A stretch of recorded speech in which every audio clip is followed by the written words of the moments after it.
La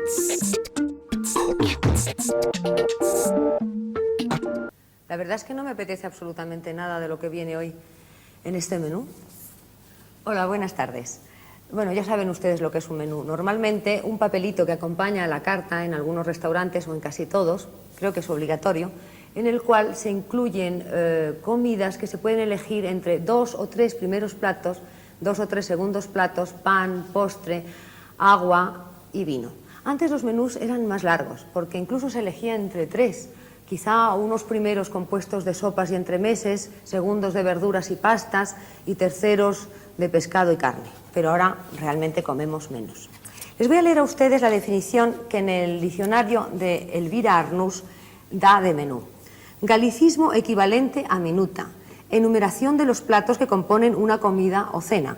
Al prepararse un menú deben tenerse en cuenta los factores gastronómicos e incluso económicos que en él intervienen, buscando siempre un equilibrio y proporcionalidad entre los distintos platos a fin de no olvidar ninguna de las sustancias nutritivas necesarias. ¿Está usted de acuerdo con esta definición, don Gregorio Varela? Pues sí, vamos, en principio sí, me parece que es correcta. Yo creo que sí, que es bastante correcta. A mí lo que me parece que, de lo que has dicho, sí, que hay una cosa interesante, es que la idea de menú debe cambiar, porque efectivamente todavía, sobre todo en algunas instituciones, es decir, en algunas residencias, en algunos hospitales, sí, seguimos empeñados en la idea de que hay que tomar 3 platos. Claro, esto no es cierto, en ninguna casa se toman 3 platos, como tú has dicho muy bien. No. Pero además es que para poder resolver, dar 3 platos hay 2 soluciones.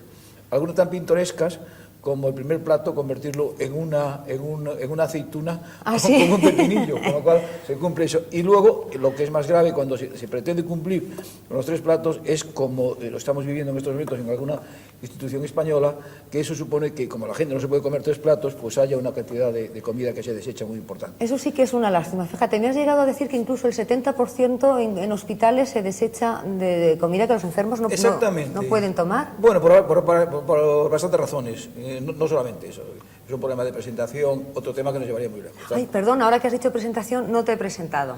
Perdonen ustedes. Gregorio Varela es catedrático de nutrición y bromatología, mira que me sale a mí mal decir eso, bromatología en la Complutense, y también es el director de nutrición en el Consejo de Investigación del Instituto de Nutrición. Así es que ya está hecha tu presentación. Ha dicho lo de bromatología, que no es fácil. No, no es fácil. Además, últimamente estás ya dentro de la Academia Gastronómica Española. ¿Y por qué te viene a ti esta afición a la cocina, Gregorio? Bueno, pues me viene de una manera un poco rara. Es decir, que yo me dedico a nutrición y desde hace muchos años me dedico a nutrición. Entonces, la nutrición, hasta hace poco tiempo, muy poco tiempo, es curioso, la gente la entendían, y los científicos especialmente, desde el punto de vista de la salud. Se pensaba, y era verdad, que si se comía mucho, se comía poco, entonces se enfermaba. Sí, solamente era bajo el punto de vista de salud, no era porque sí y todos los días. Ya, bueno, y lo que ocurre es que en nuestros países, en los países desarrollados, el tema es muy distinto en los países pobres, en los colectivos pobres. No solamente se come por mantener la salud, sino que comer es un placer y comer es también una resultante sociocultural. Y curiosamente, se sabía bastante bien, por ejemplo, qué había que hacer en la industria para que los alimentos no se maltratasen en su valor nutritivo. Bueno, y había una legislación que se cumplía para evitar que sufrieran daño los alimentos. Y sin embargo, se desconocían prácticamente lo que le pasaba a los alimentos en la cocina. O sea, en el momento que ya entraban en tu casa, vamos a suponer, no en un hospital, sino en una casa corriente, tú compras unos alimentos que figura que han estado bien tratados. Exactamente. Entonces, lo que no sabíamos después, en el momento de ser cocinados, cómo cambian. Claro. Y los alimentos frescos, ¿me entiendes lo que quiero decir por frescos? O industrializados, casi todos son sometidos a los procesos culinarios. Entonces, en muy poco tiempo, en los distintos laboratorios, estamos tratando de ganar tiempo para ver qué le ocurre.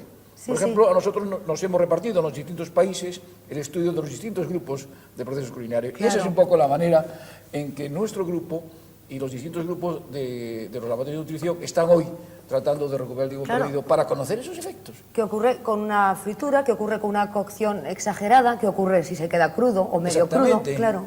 Exactamente, porque además el proceso culinario es fundamental por muchas razones. Es decir, tiene ventajas indudables desde el punto de vista nutricional, los alimentos son más apetecibles, son más digestibles e incluso se metabolizan mejor. Pero todo eso hacía falta cuantificarlo y eso es un poco lo que estamos haciendo. Y eso es lo que me llevó a ya tener interés por la cocina. Bueno, hablando de tu sillón de la academia, creo que tiene el nombre de Julio Camba, y tú estás muy relacionado con Julio Camba, o al menos... Bueno, es un hombre admirable, ¿no? Sí, era maravilloso. Es un hombre admirable desde el punto de vista general. Y yo incluso tengo personalmente unas vivencias de él. Mi padre era un boticario que sabía de ciencias y de potingues y tenía una rebotica en Madrid, la calle Marqués de Cubas. Célebre rebotica. En la calle, Sí. en la calle del Turco donde mataron a A Prim. Prim. Bueno, y entonces en aquella rebotica, con toda la sociología esa curiosa de las reboticas de las farmacias, uno de los contertulios era Julio Camba, que vivía allí muy cerca de casa.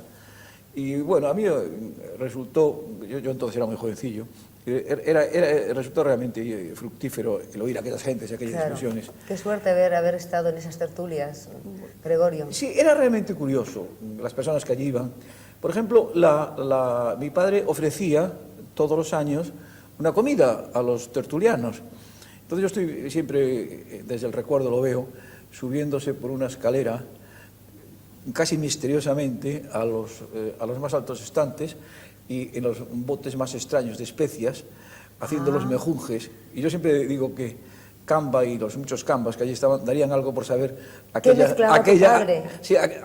mitad mejunje, mitad ciencia que había allí. Que había, además, Sí, esos célebres frascos de boticas bonitos, antiguos. Es inolvidable, sí. Claro. Oye, te voy a leer, pero no es que te lo vaya a leer a ti, que conoces de sobra el libro, sino a algunos telespectadores que quizá no lo hayan leído, una cosa de Julio Camba, precisamente del libro Londres, que me gusta mucho porque es relacionado con la comida y con el cielo. Ya sabes que, como decía, que los ingleses lo querían conquistar todo, conquistaban hasta el cielo. Y dice: yo me imagino lo que será el cielo en manos de los ingleses. A las 8:30 los bienaventurados tomarán el breakfast, un huevo con jamón, pescado frito, té o café, pan y manteca.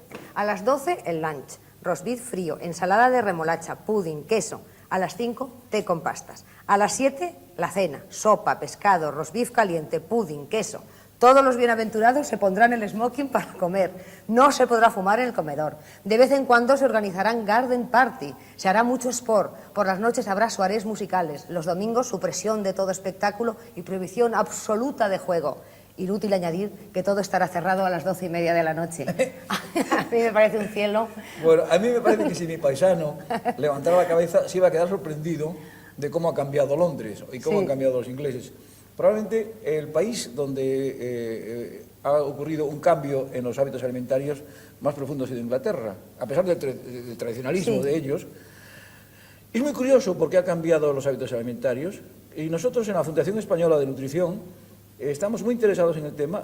En gran parte se debe a las migraciones. Sí. Es decir, cuando el fenómeno del turismo, llegan los turistas, por ejemplo, a nuestras zonas, llegan con prejuicios, por ejemplo, sobre la fritura, con respecto al aceite y al ajo, o sobre la cocina española en general.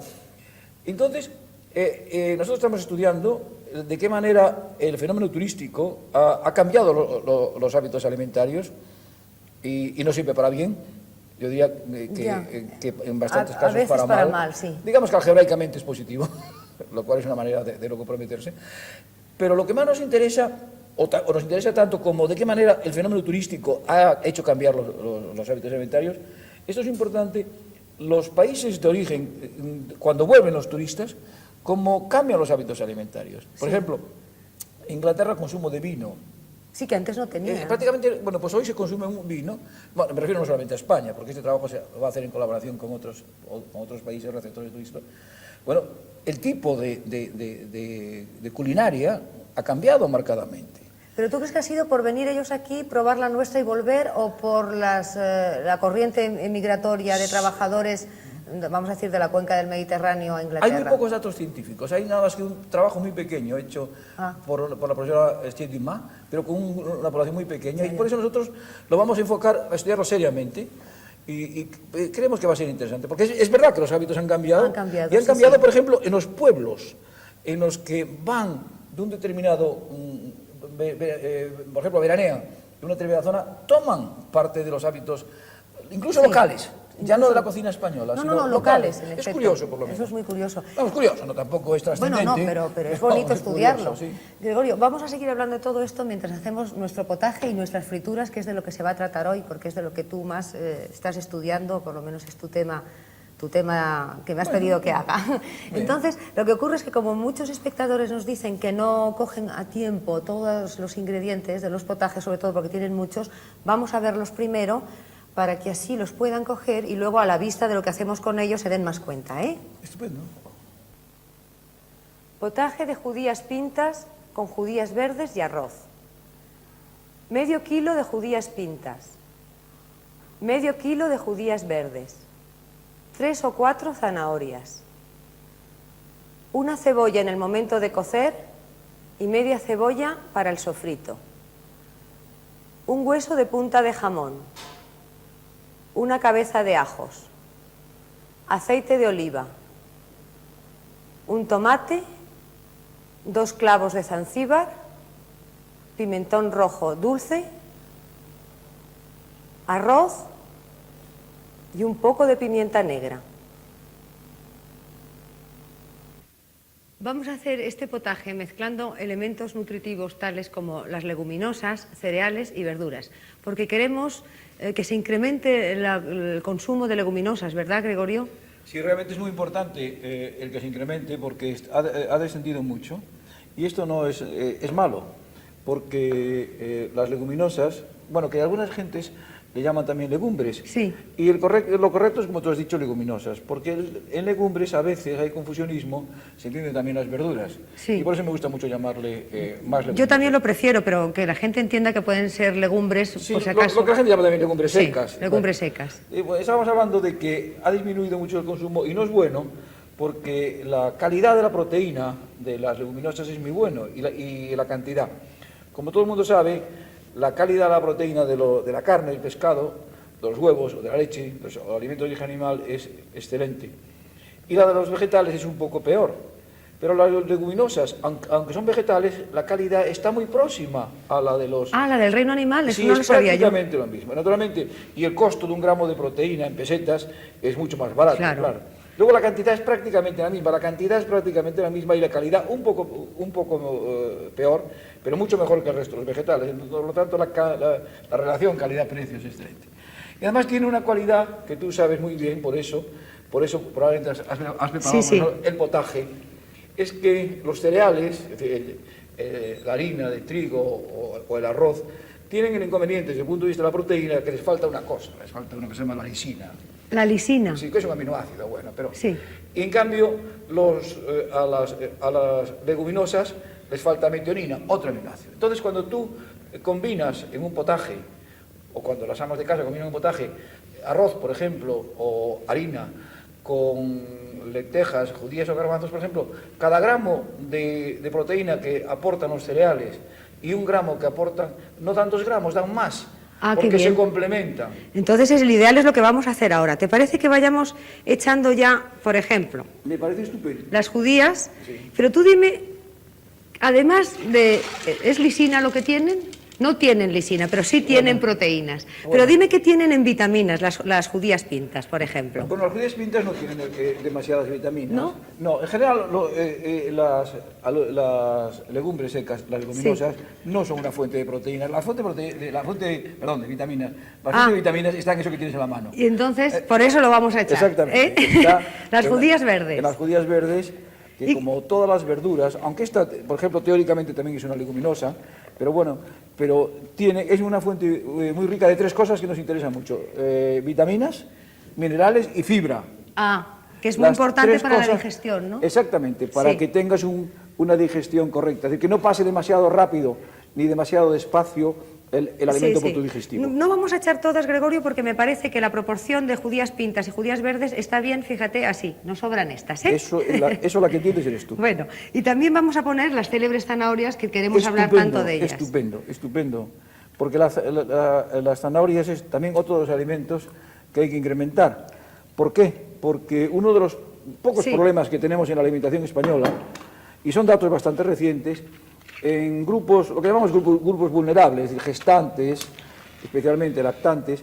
Ah, se llama grupos vulnerables. ¿Cómo me gusta esa expresión, por Dios? Sí, qué bonita es. No, sí, oye, a lo mejor se te pegaba la comida. No, me encanta que me des estas explicaciones. Sí. Bueno, son los grupos en los que son más fácilmente atacables, los llaman vulnerables, son los niños, las gestantes, las lactantes, los ancianos, o la tercera, a mí me gusta más la tercera edad. La tercera edad.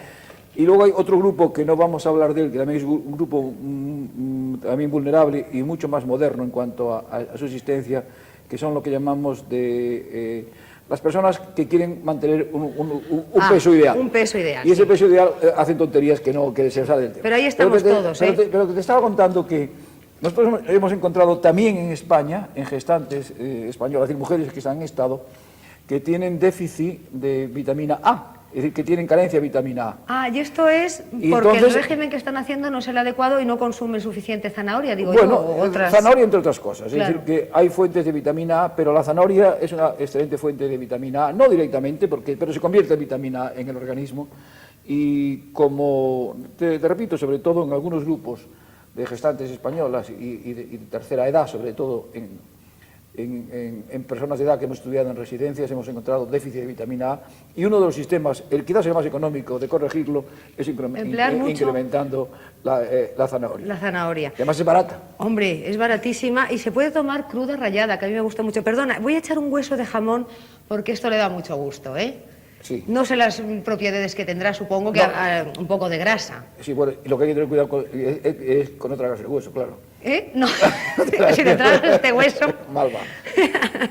Fíjate que no lleva más que esto en el momento de su cocción, porque lo vamos a dejar luego, iremos añadiendo líquido para poder añadir al final el arroz. Ahora el chorrito de aceite de oliva, que eso prefiero que lo hagas tú. Tu cantidad. Bueno, es aceite de oliva, ¿no? Bueno, por supuesto. Vamos a emplear aquí otra cosa, Gregorio. Se nota. Lo que se llama un chorreón, ¿verdad? Bueno, ahí nosotros decimos al chorretón por ciento. Al chorretón por ciento, pues eso, exactamente. Y no ponemos nada más que quizá unos granitos de pimienta negra. Bueno. Bueno. Venga.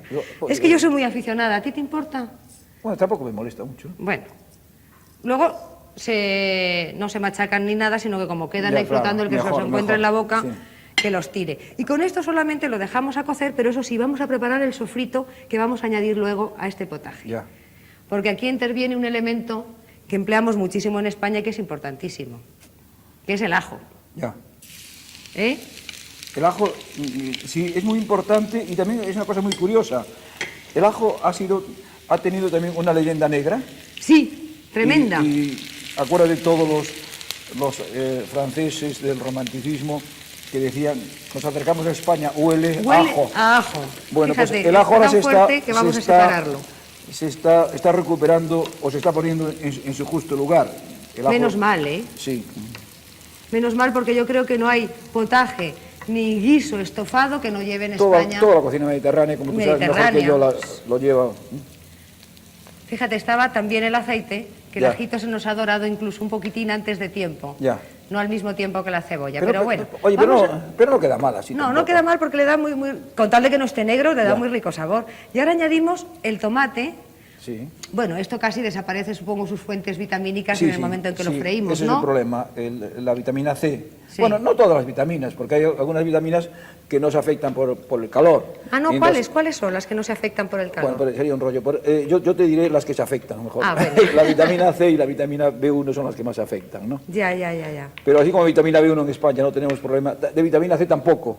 ¿Y por qué no tenemos problema de vitamina B1? Pues, no, de vitamina B1 porque tomamos en la alimentación habitual, tomamos cantidad suficiente de vitamina B1. ¿Sí? Y de ¿En forma de qué? Perdóname, porque pues, a mí me gusta que me... La vitamina B1 está prácticamente en la mayoría de los alimentos y no hay problema ninguno. Bien. Y la vitamina C, aunque la destruyas ahora ahí en el tomate, no te preocupes porque, sin ponernos demasiado patrioteros, España es el país que tiene el mayor consumo de vitamina C de toda Europa. Por los células Sí, exactamente. agrios. Nosotros necesitamos, por ejemplo, para que te des una idea, con 60 miligramos es lo que necesitamos de vitamina C. Sí. Y tomamos bastante más del doble. Ah, qué bien. Y por no lo tanto, sabía. aunque la destruyes, ahí no pasa nada. O sea, lo tomamos en forma de tomate crudo, de naranja, digo bueno, yo, ¿o no? de todas las verduras, de naranja, de todas las manzanas. Sí, pero, por ejemplo, las fresas, las moras... Hay que ir al campo a coger moras enseguida, Gregorio, que ahora llega la época, vamos, que estamos en la época que maduran. Pero sin pincharse, ¿no? También. Pero quiero decirte que la vitamina C, afortunadamente, no hay ningún problema. Mis colegas de otros países sí que tienen esos problemas, porque ellos, la vitamina C, a ellos la vitamina C les llega fundamentalmente de la patata. y la patata la tienen que tomar cocinada y al cocinarse se destruye. Sí, creo que ahora estáis haciendo un estudio tremendamente exhaustivo sobre las cualidades de la comida en grandes hospitales o para dar de comer a una empresa, o sea que como casi la patata interviene en todos los menús, resulta que la patata no se puede congelar y todo esto, ¿no? No, bueno, es algo parecido. Es decir, el gran problema... yo te lo he dicho mal y tú lo explicas bien. ¿Qué va? Que te lo he explicado yo mal. Entonces, el problema es el siguiente. En estos momentos nos preocupa mucho lo que llamamos la alimentación colectiva. Sí. No es una frase el decir que estamos pasando de la cocina doméstica al comedor colectivo. Es decir, aproximadamente en el mundo desarrollado, 1 de cada 3,4 personas hacemos 5 almuerzos a la semana fuera de casa. Sí. Y no comemos en casa, comemos en el comedor colectivo durante la jornada, durante los días laborales. Sí. Bueno, eso presenta una problemática tremenda, una problemática no solamente nutricional. Porque el hecho clave es que en general te gusta comer en casa, en general. Sí. Quizás en tu casa, como dices muy bien, te gustará más, ¿no? Sí, pero, yo en mi casa prefiero. Y no te gusta comer en el comedor colectivo. Y eso no es un hecho local, es un hecho que... sí, muy extendido, por supuesto. Sí. Entonces, el problema es que, por ejemplo, se llama alimentación colectiva cuando tú no puedes preparar la comida en el momento de ser servida. Cuando el número de comensales es muy grande, entonces te exige que la cocines, la congeles o la conserves, pero a lo mejor sí. Y luego la recalientes. Claro. Bueno, y el gran problema no es ni al cocinar, me refiero en cuanto a pérdida de valor nutritivo, no es ni al cocinar, ni al congelar, ni al recalentar, si recalientas, por ejemplo, con microondas. Sí.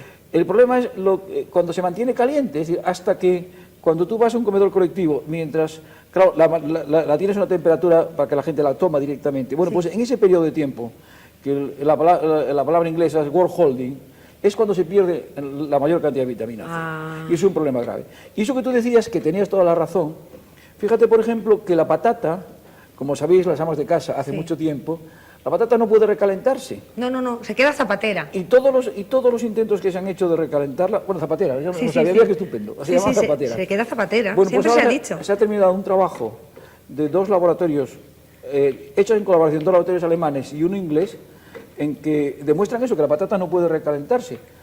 Y eso que parece anecdótico tiene una importancia enorme, porque si 1 de cada 3 personas acude al comedor colectivo y no se puede utilizar la patata en el comedor colectivo, es tremendo. Imagínate el problema Sí, sobre todo teniendo en cuenta que es una base de alimento. Lo que nos hace falta, por lo tanto, es imaginar e investigar e imaginar, no sé en qué medida, para sacarnos de la manga una nueva culinaria. Pues yo creo que ahí los sabios tenéis una labor tremenda. Bueno, no sé a quién mira. Te miro a ti. No sé a quién mira.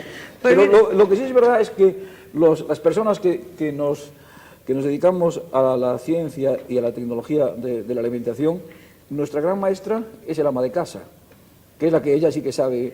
Lo sabe por haber practicado y por intuición. Sí, no lo sabe por libro, a lo mejor, pero sí lo sabe porque se da cuenta de las cosas, ¿no? Tú piensas que por ejemplo, volviendo al tema de la alimentación colectiva, nuestro objetivo es que los alimentos se parezcan lo más posible a lo que prepara la ama de casa. Claro. Es decir, si nosotros llegásemos esa palabra no me gusta nada, en un catering, a conseguir que los alimentos estuviesen igual preparados que como la ama de casa, sería... Todo el mundo sería feliz. Vamos, ese es el ideal nuestro.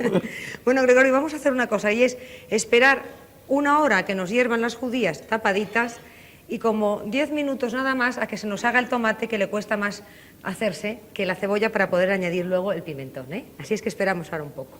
Y además, lo del pimentón también es muy curioso, porque el pimentón es una gran fuente de vitamina C. Cantidad. Lo que pasa que, claro, que si tomases demasiado pimentón, tampoco te iba a gustar mucho, ¿no? No. Gregorio, ya está las judías hechas y el agua hirviendo a punto para echar el arroz. Pero que te falta una cosa, ¿eh? ¿El qué? Pues la sal. Ay, la sal, claro, pero es que yo nunca salo los potajes al principio, pero gracias por recordarme. ¿Y la quieres a sal gorda o sal fina? Me gusta mucho más la sal gorda. Vamos a echarle un puñadito chico, ¿eh? Eso sí. Claro. Como una cosa así. Sí, eso hay que tener un poco de cuidado con la sal. Sí. Porque tú sabes que, bueno, en España todavía no hay exceso de sal, pero en algunos casos si tomamos demasiada sal podemos tener algún problema. Por lo tanto, hay que ser prudentes en la sal, sí. Y ahora 2 puñados de arroz, porque esta cantidad también es excesiva. Lo hemos dejado muy líquido, como puedas ver, para que empape el arroz, ¿eh? Quizá 2,5, mira, esto. Ya. Y un poquitín de pimentón en nuestro Bueno, sofrito. fíjate que realmente la cocina tiene mucho de química, ¿no? Mucho, Tiene sí. mucho de química. Lo que pasa es que esto es un arte también. Pero de química a mano, porque fíjate, ahora hemos hecho Bueno, esto bueno. sin medir. Y la química tiene que ser todo muy medido, ¿no? Digo yo. Bueno, tú sabes que lo que más se parece a la química es la repostería, Sí, porque la repostería se trabaja con productos casi puros. Y en cambio en la cocina, lo que le puede ocurrir a un besugo, algo que ha sido vivo, sí. es casi que no se puede predecir. En cambio, cuando tú pesas las cantidades de azúcar o de harina, Claro, exactamente. son muy poco variables. Por eso la repostería casi siempre sale bien. En cambio, Si es que la haces pesada, porque si en no... cambio la cocina os sale bien a unas cuantas, ¿no? Claro. Porque no... Gracias, Gregorio. Yo creo que a mí los potajes es casi lo que mejor. Uy, qué bien cheira, como decís los gallegos. Sí que es verdad. Bueno, pues entonces dejamos nada más que cueza 20 Ya. minutos el arroz. El pimentón ya lo has puesto. Ya lo he puesto, sí, Ya. sí. Que es el mejor del mundo el español, ¿eh? Es el mejor del mundo, sí.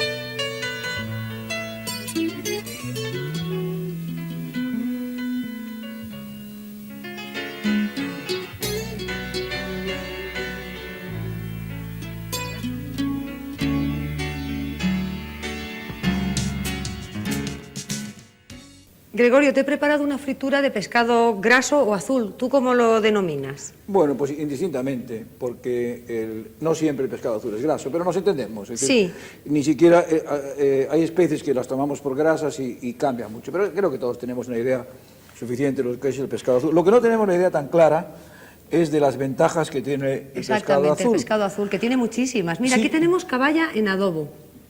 Oye, pues muy bien. A mí es que el adobo y sobre todo el escabeche creo que es una de las conservas muy españolas, o por lo menos muy mediterráneas, que no se utiliza a pleno rendimiento, No. porque es un sistema que permite incrementar la vida útil de los alimentos y Claro. es económica y además las condiciones de conservación son... Por ejemplo, si nos sobra esto, que no nos lo comemos todo, Exactamente. además de haber estado en adobo y luego frito, le ponemos un escabeche, que casi es en lo escabeche mismo. y puede tener una vida útil, pues, pero muy larga, ¿no? Háblame un poquito de los boquerones que estoy aquí yo rebozando en harina. Bueno, yo no te hablaría de los boquerones en general, te quería hablar de los pescados grasos en general, Sí. porque me ha sacado el tema y creo que es muy importante para los españoles en general y para cualquiera, porque los pescados grasos tienen también muy mala prensa, o sobre todo lo han tenido. Las gentes pensaban que se digerían mal y sobre todo se le achacaba a los pescados grasos que iban mal en ese complejo problema del colesterol de la sangre y las enfermedades cardiovasculares. Tanto es así que durante mucho tiempo había algunas personas que pensaban que estos pescados iban mal. Y hoy sabemos, sin ninguna duda, que no es que vaya mal, sino que va muy bien. Pues eso sí que es un descubrimiento científico importante. Bueno, ¿eh? fíjate que hace muy poco tiempo la Fundación Española de Nutrición, coincidiendo con el Congreso Internacional de Cardiología en Barcelona, celebramos un seminario paralelo para los cardiólogos, y que los cardiólogos naturalmente que conocían el tema, pero Sí. que divulgasen al público en general las enormes cualidades. Y dio una conferencia grande Cobian, di yo otra, y se pone de relieve, no es que vaya mal, sino la grasa de los pescados azules, que tú le llamas y que le llama la Sí, gente, sí, sí. es muy poliinsaturada, y esa grasa poliinsaturada actúa de una manera muy beneficiosa para que no se incremente el colesterol de la sangre. Fíjate que en el Reino Unido, en Inglaterra, por decirlo así, en estos momentos están haciendo una campaña precisamente para la protección contra el posible incremento del colesterol que se tome pescados grasos. Ah, pues eso es, Y eso es nosotros- importantísimo. Nosotros que tenemos tanto, tenemos que consumirlos, como es natural. Nosotros vamos a publicar, lo tenemos en prensa, un folleto sobre este tema, para que llegue a las gentes. Bueno, que se llame azul está bastante bien explicado, ¿eh? Porque fíjate qué tonalidades azules tiene tan preciosas. Bueno, no, Gregorio. pero yo lo que es insólito es encontrar las especies que tú has buscado aquí, porque en nuestro país, probablemente por esa idea, y además porque es barato, Sí. es muy difícil encontrar Es una lástima. este pescado azul. Sí, llega un poco, la caballa llega poco a los mercados del centro. Vamos, en las costas sí hay, pero en el centro, ¿verdad que hay poquísimo? Bueno, a mí me da mucha pena que es muy difícil encontrar en un restaurante estos pescados, me refiero en España. Sí. Bueno, y además, el otro San Benito, de que se digerían mal, no es cierto. También es mentira. Nuestro grupo demostró que la digestibilidad, que es la forma de medirlo, es igual que el pescado magro, que el pescado no graso. Pues entonces, Gregorio, yo creo que a partir de Hace este falta programa... imaginación. Exactamente. Primero, emplear la imaginación y segundo, comprar jureles, caballa, la podemos poner en adobo o no, y boquerones. Los boquerones están más Sí, caros, pero pero tú el jurel y la caballa baratísimo. Sí, pero tú fíjate si lo que estamos diciendo tú y yo es importante. En España, que somos el país de ictiófagos, es decir, somos el país de Europa Sí, que que toma más pescado. come. Pero tomamos un pescado de mucho prestigio. Sota, caballo rey, merluza, rodaballo, lubina. Pero estos pescados, de los cuales tenemos problemas de mercado, es decir, que así como el otro pescado tenemos que importarlo, estamos importando mucho pescado del llamado blanco, de este pescado tenemos problemas de mercado, no se lo podemos Pues es colocar. una lástima, vamos a y consumir. sois vosotros. Uy, Yo yo no. A las amas de casa, los que nos tienen Yo que te ayudar. juro que consumo todos los días pescado azul o graso. O un día sí y otro claro, no, desde luego. Y que calculen los precios. Bueno, tenemos que echarlos en la sartén, pero Eso, como ya el tiempo se nos ha echado encima, no podemos poner los pescados a freír y otro día lo vamos a hacer porque lo que yo quiero es que tú hables de cómo se fríe el pescado, en qué cantidad de aceite y que las amas de casa sepan cuántas veces pueden emplear el aceite frito, Gregorio. ¿Vuelves? Bueno, si te quieres exponer, Sí, yo yo quiero que encantado. vuelvas. Nada más que yo vuelvo, por hablar un poco en serio, porque creo que es muy útil el contacto entre las personas que utilizan los alimentos con las personas que estudiamos los alimentos. Exactamente. Porque si no nos convertimos en hombres de pizarra, y a lo mejor los hombres de pizarra sí podemos explicar alguna cosa. Yo Y creo de que- luego, hoy he aprendido muchas No, cosas. yo creo que los que hemos aprendido hemos sido todos nosotros con estas explicaciones magníficas de Gregorio Varela sobre la nutrición, el pescado azul y ya hablaremos un día de los fritos. Muy buenas tardes.